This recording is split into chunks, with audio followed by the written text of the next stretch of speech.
Good morning दोस्तों, welcome to my channel analyse studies के। आज है 11 जून 2021। 11 जून 2021 को हम लोग बात करेंगे 10 और 11 जून के दोनों करंट अफेयर को एक साथ, क्योंकि हमको कई जगह से कमेंट आया कि आपका वीडियो थोड़ा सा लंबा हो जा रहा है, आप स्टडी को अलग डालिए, सब्जेक्टिव को अलग डालिए। उसके साथ साथ हमको कमेंट आया कि आप थोड़ा सा वीडियो को शॉर्ट बनाइए। तो मैं अब आपके लिए क्या लाऊंगा, पर डे के जो करंट अफेयर उसको चेंज करके मैं 2 दिन का करंट अफेयर आपके सामने लाऊंगा, जिससे आपको कम समय में दोनों दिनों के महत्वपूर्ण जो प्रश्न है वो आपको मिल जाएंगे। तो दोस्तों, अगर आप लोगों ने हमारा चैनल सब्सक्राइब नहीं किया है तो सब्सक्राइब कर लीजिएगा, लाइक करिएगा, कमेंट करिएगा और ज़्यादा से ज़्यादा शेयर करिएगा। तो चलिए दोस्तों, हम लोग चलते हैं आज के महत्वपूर्ण प्रश्न पे। लेकिन उस पर चलने से पहले मैं आपसे यही कहूँगा कि आप लोग पूरे वीडियो को देखिए, क्योंकि ये जो वीडियो है इसमें क्या होगा, इसके जो आखिरी के प्रश्न हैं वो आपको बहुत ही महत्वपूर्ण भूमिका निभाएंगे। उसके साथ साथ जो इसका डिफिनेशन है उसको भी आप लिख लीजिएगा। चलिए चलते हैं आज के पहले प्रश्न पे। पहला प्रश्न क्या है,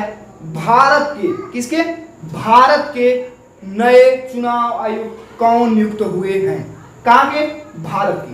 तो ये तो हो गया पहले भारत के चुनाव आयुक्त। ये होते हैं क्या है, इनके अंतर्गत में क्या आता है, चुनावों का मसला आता है, निर्वाचन आयोग इनके अंतर्गत में आता है। तो पहले हम लोग जान लेते हैं पूर्व चुनाव आयुक्त कौन थे। पूर्व चुनाव आयुक्त राजीव कुमार थे। कौन थे? राजीव कुमार, जो अभी वर्तमान में हैं, लेकिन ये फरवरी में हट जाएंगे। और सुशील चंद्रा ये मुख्य चुनाव आयुक्त थे। क्या थे? मुख्य चुनाव आयुक्त। और अब कौन बनेंगे चुनाव आयुक्त? तो ऑप्शन की तरफ चलते हैं। Option A Anoop Chandra Pandey. कौन है? Option A Anoop Chandra Pandey, option B Rajiv Kumar, option C Sushil Chandra, option D इनमें नहीं। तो इसका सही कौन जाएगा? Option A Anoop Chandra Pandey. ये बनेंगे अब चुनाव आयुक्त, जो अगले वर्ष सन 2022 में फरवरी के आसपास इनको नियुक्त किया जाएगा। इनका कार्यकाल कितना होता है? कार्यकाल होता है 6 वर्ष। कितना होता है? 6 वर्ष का। या तो इनकी उम्र 6 वर्ष हो जाए, या तो इनका कार्यकाल 6 वर्ष का पूरा हो जाए, पहला पॉइंट। और दूसरा पॉइंट, अगर इनका कार्यकाल 6 वर्ष पूरा नहीं हुआ है और इनकी उम्र कितनी हो जाएगी? 65 वर्ष, तो क्या होगा? इनको हटा दिया जाएगा। इनकी नियुक्ति कौन कराता है? राष्ट्रपति कराते हैं। तो चलिए, हम लोग जान चुके हैं मुख्य चुनाव आयुक्त सुशील चंद्रा, और वर्तमान में कौन है चुनाव आयुक्त? राजीव कुमार। तो चलिए चलते हैं दोस्तों अगले प्रश्न पे। अगला प्रश्न है, किसकी दवा को यूएस कंपनी, कहाँ की? यूएस, यूनाइटेड स्टेट की कंपनी एफडीए, ठीक है, एफडीए ने मंजूरी दी है। ये किस चीज की दवा है जिसको यूएस की कंपनी एफडीए ने मंजूरी दी है? ये किस रोग की है? तो option A corona, option B Alzheimer, option C A व बी दोनों, और ऑप्शन डी इनमें नहीं। तो इसका सही कौन जाएगा? अल्जाइमर की दवा किसने बनाई है? यूएस की एफडीए कंपनी ने इसको मंजूरी दे दी है।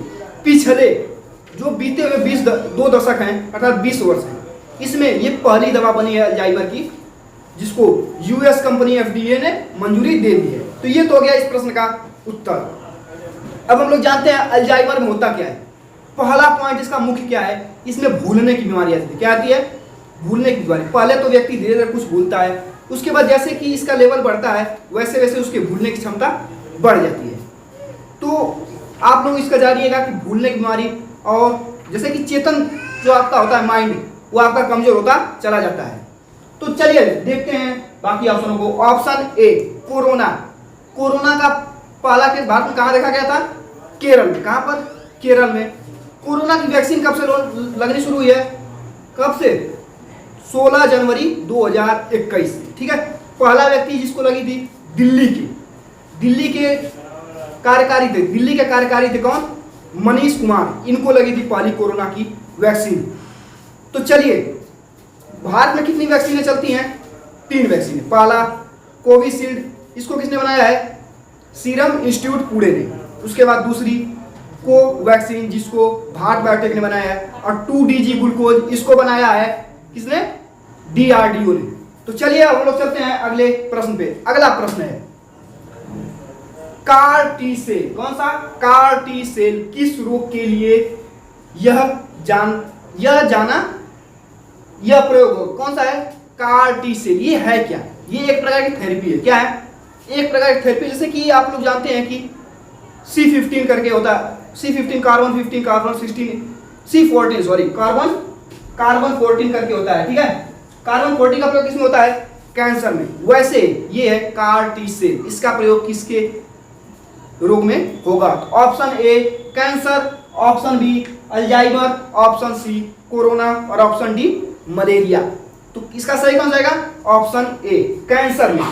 कैंसर में होगा, जिसमें आप लोग देख रहे हैं कैंसर की केस बहुत ज्यादा बढ़ रहे हैं धीरे धीरे, तो जिससे जो ब्लड कैंसर होता है, कौन सा? ब्लड कैंसर में कार टी सेल का उपयोग होगा। इसके अंतर्गत इसमें सफलता भी पाई गई है इस रोग के बारे में। तो ये है क्या? इसके अंतर्गत तो आप लोग जान चुके हैं क्या होगा। कैंसर में जो ब्लड कैंसर जो बहुत खतरनाक होता है, उसमें इसको सफलता पाई जा चुकी है। तो चलिए अल्जाइमर के बारे में भी हमने आपको बतलाया कि किसकी कंपनी थी? अमेरिका की FDA ने उसको मंजूरी दे दी है। तो चलिए हम लोग जानते हैं कोरोना में कौन सी थेरेपी? Plasma therapy. कौन सी थेरेपी थी? Plasma therapy. ठीक है, प्लाज्मा थेरेपी जो है उसका उपयोग होता है इसमें कैंसर के रोग। तो चलिए हम लोग चलते हैं अगले प्रश्न पे। अगला प्रश्न है लाइफलाइन बांध। कौन सी? लाइफलाइन बांध के नाम से जाने जाने वाली कौन सी बांध है? सरदार सरोवर बांध किस नदी पर है? तो ये कौन सी है बांध? लाइफलाइन बांध। ये लाइफलाइन बांध के नाम से किसको जानता है? Lifeline of Gujarat. ठीक है, के नाम से किसको जानता है? सरदार सरोवर बांध को। ये किस नदी पर है? किस नदी पर है? गुजरात में। गुजरात में नर्मदा नदी पर। किस पर है? नर्मदा नदी पर। तो ये तो हो गया इस प्रश्न का उत्तर। तो चलिए गुजरात के बारे में नोट करिए। पहला प्रश्न, गुजरात भारत का सबसे बड़ा तटीय राज्य है। कौन सा? भारत का सबसे बड़ा तटीय राज्य गुजरात। कौन सा है? गुजरात। ये तो हो गया गुजरात के बारे में तटीय राज्य। गुजरात में कांडला बंदरगाह है। कौन सा बंदरगाह है? कांडला बंदरगाह कहां पर है? गुजरात में, जो कर्क रेखा पर स्थित है। कहां पर? कर्क रेखा पर। कौन सा बंदरगाह? कांडला बंदरगाह। कांडला बंदरगाह किस पर है? कर्क रेखा पर। ये मुक्त व्यापार के लिए जाना जाता है, अर्थात कि ये और भारत ये तो कर्क रेखा पर स्थित है। प्राकृतिक सबसे बड़ा बंदरगाह कौन सा है? मुंबई पोर्ट। ठीक है, मुंबई पोर्ट है कौन सा? प्राकृतिक सबसे बड़ा बंदरगाह। तो चलिए बाकी ऑप्शनों को देखते हैं। ऑप्शन ए गंगा। गंगा नदी पर कौन सा बांध है? पहला तो महत्वपूर्ण बांध है टिहरी बांध। कौन सा है? टिहरी बांध, जो भागीरथी नदी पर पाया जाता है। तो ये तो हो गया पहला बांध। दूसरा बांध कौन सा है? कौन सा बांध है? जहां पर ब्रह्मपुत्री और गंगा नदी मिलती है, वहां पर कौन सा बांध है? मयूराक्षी। कौन सा? मयूराक्षी। ठीक है, मयूराक्षी बांध कहां पर है? गंगा और ब्रह्मपुत्री के मिलन स्थान पर। तो चलिए हम लोग चलते हैं अगले ऑप्शन डी पर। डी का ऑप्शन क्या है? लूनी नदी। ये राजस्थान की, कहां की? भारत के रेगिस्तान या राजस्थान की एकमात्र बहने वाली नदी कौन सी है? लूनी नदी। चलिए हम लोग दोस्तों चलते हैं आज के अगले प्रश्न, पांचवें प्रश्न पे। पांचवा प्रश्न है 10 किलोमीटर। कितनी? 10 किलोमीटर की दौड़। ठीक है, 10 किलोमीटर की दौड़ का रिकॉर्ड किसने बनाया है? तो पहली तो बात, ये रिकॉर्ड कितने का बना है? कितने का बना है? 29 मिनट। कितना? 29 मिनट और 6 सेकेंड का। 29 मिनट 6 सेकेंड का बना है। क्या? 10 किलोमीटर का रिकॉर्ड बना दिया है। तो ये किसने बनाया है? Option A Milkha Singh, option B Sifan Hassan, option C Almaz Ayana और ऑप्शन डी कौन सा है? हिमा दास। इसका सही कौन जाएगा?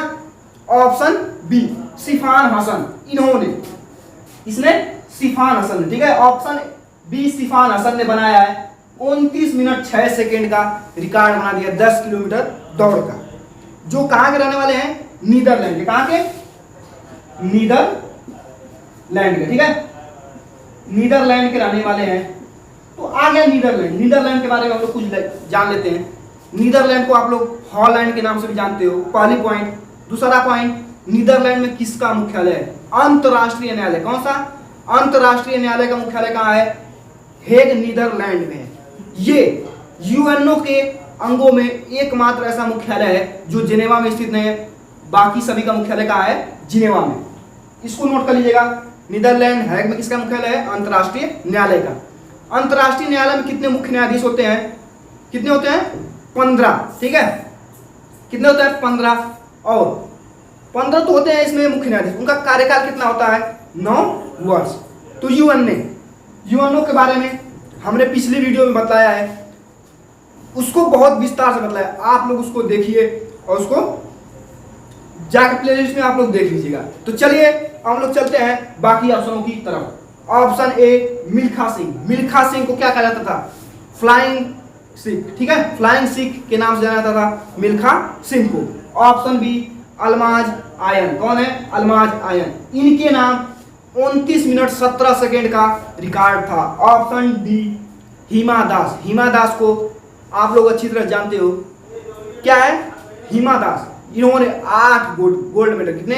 8 गोल्ड मेडल एक साथ भारत में लेकर आई थी। ये कहाँ की रहने वाली हैं? असम की। इनको डिंग एक्सप्रेस, कौन सा एक्सप्रेस? डिंग एक्सप्रेस के नाम से किसको जाना जाता है? हिमा दास को। और मिल्खा सिंह के नाम, मिल्खा सिंह किसको कहा जाता है? मिल्खा सिंह को फ्लाइंग सिख। तो चलिए अगले प्रश्न पे दोस्तों चलते हैं। अगला प्रश्न है प्रधानमंत्री गरीब कल्याण अन्न योजना। कौन सा है? प्रधानमंत्री गरीब कल्याण अन्न योजना की समय सीमा कितनी बढ़ा दी गई है? तो आप लोग जानते हो कि जो कोरोना की पहली लहर आई थी, क्या? कोरोना की जब पहली लहर आई थी तब प्रधानमंत्री गरीब कल्याण अन्न योजना शुरू की गई थी, जिसके तहत प्रति परिवार को 5 किलो, कितने? 5 किलो अनाज मुफ्त में दिए जाते थे। तो पहले तो वो शुरू हुआ था कब? अप्रैल के महीने में। मार्च में लॉकडाउन लगा और अप्रैल से ये योजना चालू हो गई। तो ये शुरू कितने दिन के लिए हुआ था? 3 महीनों के लिए। कितने? मार्च, अप्रैल और मई के लिए। लेकिन फिर उसकी कार्यसीमा बढ़ा के पहले जुलाई की गई, फिर उसके बाद धीरे धीरे उसको नवंबर तक ले गया गया। तो इस बार जब सेकेंड कोरोना लहर आ चुकी है, इसमें भी इसको शुरू कर दिया गया है। तो ये कब तक चलेगा? ऑप्शन ए, अप्रैल 2021 तक। ये तो आप लोग जान रहे हो, ये बीत चुका है। ऑप्शन बी, मई 2021। मई 2021 में इसको लागू किया गया है। क्या किया गया है? जो सेकेंड लहर में गरीब कल्याण अन्न योजना है प्रधानमंत्री, इसको लागू किया गया है। और कब तक चलेगा? ऑप्शन सी, ऑप्शन सी क्या है? अगस्त 2021। क्या है? अगस्त 2021। और ऑप्शन डी, नवंबर 2021। तो कब तक चलेगा? नवंबर 2021 तक ये चलेगा।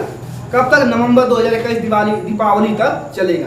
तो चलिए दोस्तों हम लोग चलते हैं आज के अगले प्रश्न पे चलने से पहले मैं आपके सामने मोटिवेशन कोड रख रहा हूं, जो आपको जिंदगी में कुछ करने के लिए मोटिवेट करेगा। तो मोटिवेशन कोड क्या है? मेहनत। मेहनत वो सुनहरी चाबी है जो बंद भविष्य के दरवाजे को भी खोल सकती है। क्या है? खोल देती है। तो ये जो आपकी मेहनत है, आप जितने अच्छे से मेहनत करोगे वो आपके बंद लगे दरवाजे को भविष्य के खोल देगी। आप किस्मत के भरोसे मत बैठो, क्योंकि जो किस्मत के भरोसे बैठता है उसको उतना ही मिलता है जो मेहनत करने वाला पाके छोड़ देता है। तो चलिए चलते हैं आज के अगले प्रश्न पे। कौन सा है प्रश्न? बेआन गांव। कौन सा? बेआन गांव कहां पर स्थित है? जहां पर 100% कोरोना टीकाकरण हो चुका है। तो क्या है? बेआन गांव ये कहां पर स्थित है जहां पर 100% कोरोना टीकाकरण हो चुका है? तो option A, Jammu Kashmir. Option B, Delhi. Option C, Uttar Pradesh. और ऑप्शन डी, इनमें नहीं। तो दोस्तों इसका सही कौन सा जाएगा? Option A, Jammu Kashmir. जम्मू कश्मीर में ये बेआन गांव जो है, यहाँ पर 100% टीकाकरण हो चुका है। जैसे ये जो टीकाकरण चल रहा है कोरोना का, इसके तहत हो क्या रहा है? इसके तहत जो आदमी है, जो व्यक्ति हैं, उनकी मानसिकता ये आ रही है कि टीका लगाने से उनको बुखार हो जा रहा है, उनको और कोई बीमारी पकड़ ले रही है। ऐसा कुछ नहीं है। आप लोग ईमानदारी से टीका लगवाएं, क्योंकि ये जो टीका बने हैं ये बहुत से ट्रायल के बाद आज चालू हुए हैं। तो चलिए हम लोग चलते हैं, पहले जम्मू कश्मीर के बारे में जान लेते हैं। जम्मू कश्मीर जम्मू कश्मीर का इतिहास कहां पर मिलता है?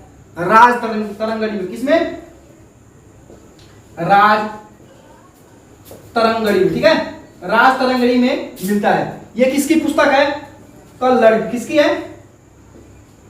कल्लड़ की पुस्तक है। जिनकी पुस्तक है राज तरंगड़ी, इसमें जम्मू कश्मीर का इतिहास मिलता है। और जम्मू कश्मीर कब केंद्र शासित प्रदेश हो गया? तो सरदार वल्लभ भाई पटेल की जयंती पर 31 अक्टूबर 2019, कब? 31 अक्टूबर 2019 को जम्मू कश्मीर दो केंद्र शासित प्रदेशों में बदल गया। पहला जम्मू कश्मीर और दूसरा लद्दाख। लद्दाख में कितने जिले हैं? लेह और कारगिल है। कितने हैं? लेह और कारगिल है। तो कब बने? 31 अक्टूबर 2019 को ये दो केंद्र शासित प्रदेश हो गए। जो उस 2019 में केंद्र शासित प्रदेश होने के बाद तब ये 9 केंद्र शासित भारत में प्रदेश थे। लेकिन 26 जनवरी 2020 को दमन दीव और पुडुचेरी को मिलाकर, क्या दमन और दीव को मिलाकर एक कर दिया गया। तो टोटल अब भारत में कितने केंद्र शासित प्रदेश हैं? 8। और कितने राज्य हैं? 28। तो ये तो हो गया जम्मू कश्मीर के बारे में। अब चलिए चलते हैं ऑप्शन बी, दिल्ली। दिल्ली में जहां वोट वहां वैक्सीन योजना हाल ही में अरविंद केजरीवाल के द्वारा शुरू की गई है। ऑप्शन सी, उत्तर प्रदेश। उत्तर प्रदेश में 30 करोड़, कितने? 30 करोड़ पौधों को लगाने की योजना शुरू की गई है। और ऑप्शन डी इनमें नहीं। तो चलिए दोस्तों अगले प्रश्न पे चलते हैं। अगला प्रश्न है, किसे संयुक्त राष्ट्र संघ, किसको संयुक्त राष्ट्र संघ या विश्व का लघु संसद का 76वां अध्यक्ष बनाया गया है? तो क्या है प्रश्न? किसे संयुक्त राष्ट्र संघ, कौन सा संयुक्त राष्ट्र संघ का या विश्व का लघु संसद का 76वां सदस्य बनाया गया है? तो ऑप्शन ए कौन सा है? अब्दुल्ला साहिद। ऑप्शन बी कौन है? Option B Vijay Lakshmi Pandit. Option C A व बी दोनों। ऑप्शन डी इनमें नहीं। तो इसका सही दोस्तों कौन सा रहेगा? Option A, Abdullah Sahid. अब्दुल्ला साहिद को हाल ही में संयुक्त राष्ट्र संघ, जिसको हम लोग विश्व का लघु संसद के नाम से भी जानते हैं, इसके अध्यक्ष बनाए गए हैं। तो ये तो हो गया इस प्रश्न का उत्तर। संयुक्त राष्ट्र संघ का मुख्यालय कहां पर है? न्यूयॉर्क में। कहां पर है? न्यूयॉर्क में, ठीक है, न्यूयॉर्क में मुख्यालय है। और स्थापना 1945 को हो गई। स्थापना 1945 और मुख्यालय न्यूयॉर्क में है। तो विजय लक्ष्मी पंडित ये यूएनओ अर्थात संयुक्त राष्ट्र संघ के प्रथम महिला कौन थी? प्रथम महिला अध्यक्ष थी। कौन? विजय लक्ष्मी पंडित, जो एक भारतीय थी। तो चलिए हम लोग चलते हैं अगले प्रश्न पे। अगले प्रश्न पे चलने से पहले भारत का लघु संविधान किसे कहा जाता है? इसको आप लोग कमेंट में जरूर बताइएगा। क्या करेंगे? भारत का लघु संविधान किसे कहते हैं उसको आप लोग कमेंट में जरूर बताइएगा। चलिए चलते हैं अगले प्रश्न पे। अगला प्रश्न है, फुटबॉल खिलाड़ी कौन है? फुटबॉल खिलाड़ी सुनील छेत्री। सुनील छेत्री ने कितने गोल करके किसका रिकॉर्ड तोड़ दिया है? तो कौन है? सुनील छेत्री, जो एक फुटबॉल खिलाड़ी है, जिन्होंने कितने गोल करके किसका रिकॉर्ड तोड़ दिया है? तो option A Lionel Messi. Option B Ali Daei, ठीक है, option B Ali Daei. Option C Diego Maradona. Option D Cristiano Ronaldo. इसका सही कौन जाएगा? ऑप्शन ए लियोनेल मेसी का। लियोनेल मेसी के पास इसके पूर्व अंतरराष्ट्रीय मैच में 72 गोल करने का रिकॉर्ड था, जो सुनील छेत्री ने 76 गोल करके तोड़ दिया है। तो अंतरराष्ट्रीय मैच में सर्वाधिक गोल करने का रिकॉर्ड किसके नाम है? अली डई की। किसके नाम? ऑप्शन बी अली डई के पास 109। कितने? 109 अली डई के पास गोल करने का रिकॉर्ड है। और अगला ऑप्शन है डिएगो मैराडोना। इन्होंने, ये क्या है? इनको हैंड्स ऑफ गॉड कहा जाता है। क्या कहता है? इन्हें हैंड्स ऑफ गॉड के नाम से जाना जाता है। जो इन्होंने क्या किया था? हाथ से गोल करके इन्होंने गोल कर दिया था, उसको भी वहां पे मान लिया गया था। तो चलिए अगला ऑप्शन है क्रिस्टियानो रोनाल्डो। इन्होंने, ये क्या है, ये अंतरराष्ट्रीय गोल करने के दूसरे खिलाड़ी हैं। इनके पास कितना है, 102 गोल किए हैं। कितने, 102 गोल। ठीक है, तो चलिए दोस्तों हम लोग चलेंगे अगले प्रश्न पे। अगला प्रश्न क्या है, अगला प्रश्न है किस फिल्म को पर्यावरण संरक्षण के लिए, किस फिल्म को पर्यावरण संरक्षण के लिए 67वां राष्ट्रीय फिल्म पुरस्कार दिया गया है। तो कौन सी फिल्म है जिसको 67वां पर्यावरण संरक्षण के लिए फिल्म पुरस्कार दिया गया है? Option A water burial, option B कौन सा है, Chhichhore, option C happy birthday और ऑप्शन डी इनमें नहीं। इसका सही कौन जाएगा दोस्तों? Option A water burial. Water burial film को क्या दिया गया है, पर्यावरण संरक्षण के लिए 67वां, कौन सा, 67वां अंतरराष्ट्रीय पुरस्कार दिया गया है। ये तो हो गया इस प्रश्न का उत्तर। तो चलिए बाकी चीजों को हम लोग देखते हैं। ऑप्शन बी छिछोरी फिल्म, ये किसकी थी, छिछोरी फिल्म किसकी थी, किसकी थी छिछोरी फिल्म?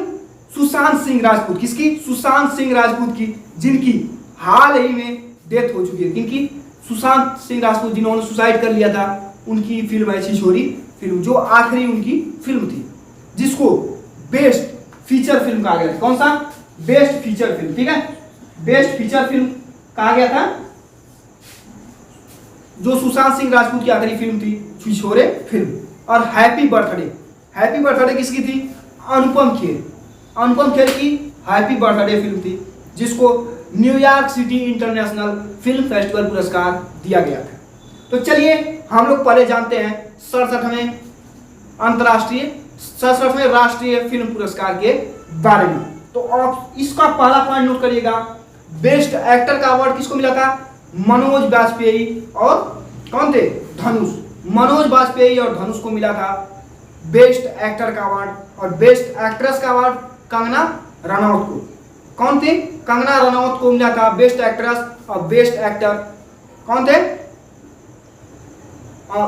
कौन थे, और मनोज बाजपेयी और धनुष। तो ये तो इस प्रश्न का। और इसी के अंतर्गत दादा साहेब फाल्के पुरस्कार किसको मिला था, दादा साहेब फाल्के पुरस्कार रजनीकांत को। इससे पूर्व दादा साहेब फाल्के अमिताभ बच्चन जी को मिला था। तो चलिए दोस्तों हम लोग चलते हैं अगले प्रश्न पे। अगले प्रश्न पे चलते हैं हम लोग दोस्तों। संयुक्त राष्ट्र आर्थिक और सामाजिक परिषद, कौन सा, संयुक्त राष्ट्र आर्थिक और सामाजिक परिषद में भारत को कब तक चुना गया है? तो ये तो पहले जान लीजिए कि संयुक्त राष्ट्र के बारे में हम लोग पहले कुछ जानते हैं। तो 1945 में, कब, 1945 में संयुक्त राष्ट्र आर्थिक और सामाजिक परिषद की स्थापना हुई। कब हुई, 1945 को। ठीक है, 1945 को संयुक्त राष्ट्र आर्थिक और सामाजिक परिषद की स्थापना हो गई। इसका मुख्यालय न्यूयॉर्क में, कहां पर है, न्यूयॉर्क अमेरिका में है। और अगला पॉइंट, जो संयुक्त राष्ट्र आर्थिक और सामाजिक परिषद है, इसके जो सदस्य चुने जाते हैं उनका कार्यकाल कितना होता है? इनका कार्यकाल कितना होता है, 3 वर्ष का। कितना, 3 वर्ष का। तो ये तो हो गया इस पॉइंट का उत्तर। तो चलिए पहले तो हम लोगों ने जान लिया इसका प्रश्न का डेफिनेशन। अब हम लोग चलते हैं कि भारत कब तक चुना गया है। ऑप्शन ए सन 2021 से 23, ऑप्शन बी सन 2022 से 24, ऑप्शन सी सन 2023 से 25, ऑप्शन डी इनमें नहीं। इसका सही हो जाएगा ऑप्शन बी सन 2022 से 24 तक, अर्थात पूरा 22, पूरा 23 और पूरा 24। ठीक है, तो जो पूरा 22 का सत्र है, 23 का सत्र है और 24 का सत्र है, उसके लिए भारत को संयुक्त राष्ट्र आर्थिक और सामाजिक परिषद का अध्यक्ष चुना गया है। तो चलिए दोस्तों हम लोग चलते हैं आज के आखिरी प्रश्न पे। अगला प्रश्न है आईसीसी का ऑफिशियल पार्टनर कौन बना, ऑफिशियल पार्टनर भारत पे कौन है, भारत पे कब तक बना है? किसका, आईसीसी आ गया। तो आईसीसी के बारे में पहले आप कुछ पॉइंट रिवाइज कर लीजिए। आईसीसी का मुख्यालय 1909 में, सॉरी आईसीसी का स्थापना कब हुई, 1909 में। मुख्यालय दुबई में है। और इसके अध्यक्ष कौन है? Greg Berkeley. तो आईसीसी आया है, तो आप लोग के दिमाग में आना चाहिए कि 13वां जो आईपीएल हुआ था, इंडियन प्रीमियर लीग, ये कहाँ पर हुआ था? तो कहाँ पे हुआ था? दुबई में। इसका स्पॉन्सरशिप कौन था? ड्रीम 11। किसने जीता? मुंबई इंडियन ने। तो ये तो आईपीएल 13 के बारे में हो गया। आईपीएल 14 ये स्टार्ट हुआ भारत में, लेकिन कोरोना संक्रमण के कारण अब इसको कहाँ पे ले जाएगा? यूएई। ठीक है, कहाँ पे लिया जाएगा? बाकी मैच कहाँ पे होगा? यूएई में होगा। तो चलिए, ये तो गया इसमें। इसका स्पॉन्सरशिप कौन है? वीवो है। ठीक है, कौन है? वीवो। तो ये जो आईपीएल का पार्टनर कौन बनाया? भारत पे। तो ये कब तक बना है? कब तक ये बना है? ऑप्शन ए सन 2021, option B 2022, option C 2023, option C 2023 और ऑप्शन डी 2024। तो कब तक बना है? 2023 तक बना है आईसीसी का ऑफिशियल पार्टनर भारत पे। ये T20 हो, टेस्ट हो, वनडे हो, इसके सभी के मैचों के अंतर्गत ये इसका पार्टनर रहेगा। तो चलिए दोस्तों, आज का हम लोग सेशन यहीं समाप्त होता है। अगर आप लोगों को ये वीडियो पसंद आई हो और आपको हमारा सेशन सही लगा हो, तो आप लोग कमेंट करके जरूर बताइएगा कि आज की वीडियो आपके लिए कितनी फायदेमंद है। तो चलिए, अगर आप लोग अपने माँ बाप के सपनों को पूरा करना चाहते हो, तो आप लोग पूरी वीडियो देखा करो, जिससे आपको हौसला मिलेगा कि हम अब कुछ कर रहे हैं। तो चलिए, आज का हम लोग का सेशन समाप्त होता है। जय हिंद, जय भारत।